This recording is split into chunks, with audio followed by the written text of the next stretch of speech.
Selamat pagi saudaraku di dalam Yesus Kristus. Tema Sapa Sabda pagi ini ialah memilukan tapi tetap melayani. Bacaan dari 1 Korintus 15 ayat 57 dan 58. Tetapi syukur kepada Allah yang telah memberikan kepada kita kemenangan oleh Yesus Kristus Tuhan kita.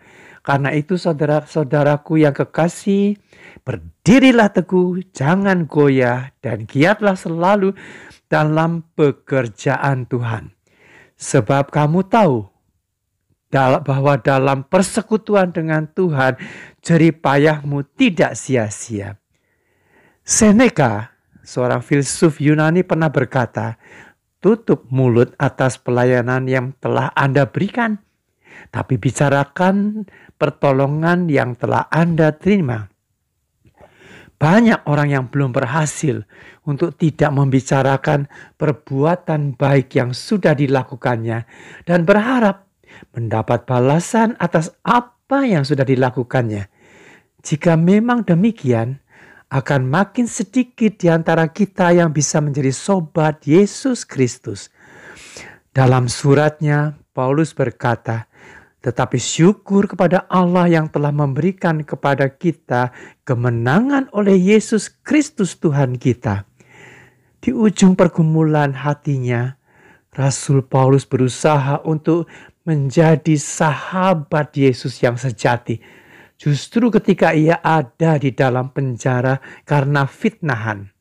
Bagian penutup di 1 Korintus pasal 15. Rasul Paulus memungkasi urayanya dengan sebuah ucapan syukur dan dorongan untuk melayani. Karena itu saudara-saudaraku yang kekasih, berdirilah teguh, jangan goyah dan giatlah selalu dalam pekerjaan Tuhan. Sebab kamu tahu bahwa dalam persekutuan dengan Tuhan, jerih payahmu tidak sia-sia. Pesannya berujung pada pujian kepada Allah dan bertingkah laku yang benar. Saudara, dalam suratnya kepada jemaat di Roma, Rasul Paulus menggambarkan bahwa dosa adalah sengat maut. Melalui dosa, maut berkuasa atas umat manusia. Karena upah dosa adalah maut. Semua orang berada di bawah murka Allah. Dua persoalan di atas, yaitu dosa dan maut, sudah dibereskan oleh Yesus Kristus melalui kematian dan kebangkitannya. Jadi saudara-saudara, salah satu respons yang paling pantas untuk semua karya ilahi ini adalah ucapan syukur. Kemenangan Yesus ini memang menjadi milik kita sebagai pemberian dari Allah. Saudara, pada umumnya kita tidak suka dengan kekalahan. Walaupun mengalaminya, kita akan menghibur diri dengan berkata, ya mungkin ada maksud Tuhan di balik karier yang tidak berkembang atau belum adanya pasangan hidup. Penghiburan itu yang menolong kita untuk tetap bertahan. Tapi toh tak dapat dipungkiri bahwa di kekalahan itu melelahkan dan mematahkan kepercayaan diri. Bagaimana kita harus bersikap ketika benar-benar menghadapinya dan teralami oleh kita? Memilukan, tapi tetap melayani. Banyak orang yang tidak bertindak karena takut gagal. Padahal tidak bertindak adalah kegagalan yang jelas sudah terjadi. Joseph Medlicott Scriven dilahirkan di Irlandia, Eropa pada 10 September 1819. Ia mengalami dan memiliki sikap yang luar biasa di dalam hidupnya bersama sobatnya. Dan tak lain ialah Yesus sendiri. Bagaimana ia menjalani persahabatannya bersama Yesusnya? Yosef berasal dari keluarga yang cukup berada dan menempuh pendidikan tinggi di Universitas Trinity College di Dublin. Nampaknya ia akan memiliki masa depan yang cerah. Pada tahun 1845, Yosef sudah mempersiapkan pernikahannya. Namun sehari menjelang pernikahannya, calon istri yang dicintainya terjatuh dari kuda, hanyut di sungai Ban dan meninggal dunia. Sedang Yosef yang ada di seberang sungai tidak sempat menyelamatkannya. Yosef sangat terpukul. Kesedihannya itu tak dapat diobati dan ia memutuskan pindah ke Kanada. Di Kanada, Yosef bekerja sebagai guru. Di sana Yosef mendapat kabar bahwa ibunya sakit keras. Ia tidak mungkin kembali ke Irlandia dalam waktu singkat untuk menjenguk ibunya. Maka Yosef segera menulis dan mengirimkan puisi untuk menghibur dan menguatkan hati. Puisinya itu dengan tema berdoalah dengan tekun. Di Kanada, Yosef Scriven bertunangan dan berencana menikah dengan Elisa Catherine Roche. Namun karena radang paru-paru, calon istrinya meninggal dunia beberapa waktu sebelum hari pernikahan mereka. Dalam kesedihan yang amat sangat dan tak terhiburkan, Yosef Scriven menyingkir dari tempat ramai. Ia tinggal seorang diri dalam sebuah pondok di pinggir danau Ontario, Kanada. Yosef hidup dengan sangat bersahaja. Uang dan tenaganya ia gunakan untuk orang miskin. Ia mencari anak-anak yatim piatu supaya dapat ditolongnya.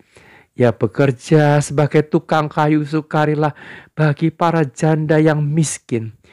Ia bahkan juga memberi pakaiannya kepada orang-orang yang lebih memerlukan. Ia mempraktekkan secara murni khotbah Yesus di bukit. Gaya hidupnya yang ekstrim itu telah menjadi buah bibir masyarakat setempat. Yosef Scriven tidak pernah mau diminta bekerja demi menerima upah. Tapi ia hanya mau bertukang untuk para janda miskin dan orang sakit. Beberapa hari kemudian, ketika Yosef Scriven sakit, seorang tetangga yang merawatnya menemukan salinan puisi berdoalah dengan tekun di kamarnya. Ia bertanya kepada Yosef tentang sumber puisi indah itu. Yosef Scriven lalu menceritakan asal-usul puisinya itu dan imbuhnya. Ya, Tuhan dan saya mengerjakannya bersama-sama.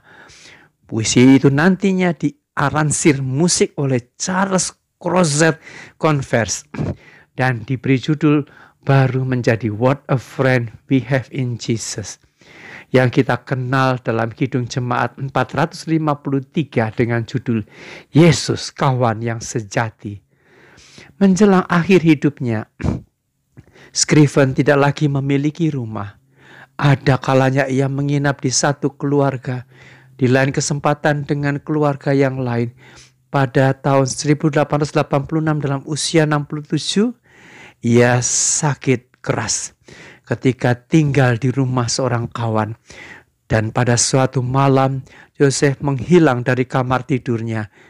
Setelah semalam dicari-cari, teman itu dan para tetangganya menemukan tubuh Yosef yang kaku tak bernyawa di sungai pada pagi harinya. Jenazah Yosef Scriven dikuburkan di samping Elisa Roche di makam keluarga. Tidak ada yang tahu penyebab kematiannya, namun yang para teman dan tetangga tahu pasti Joseph Scriven adalah seorang yang baik hati.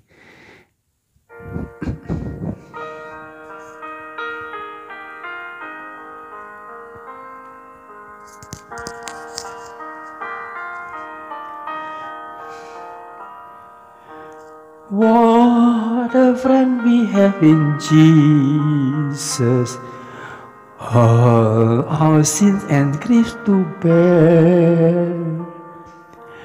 What a privilege to carry everything to God in prayer.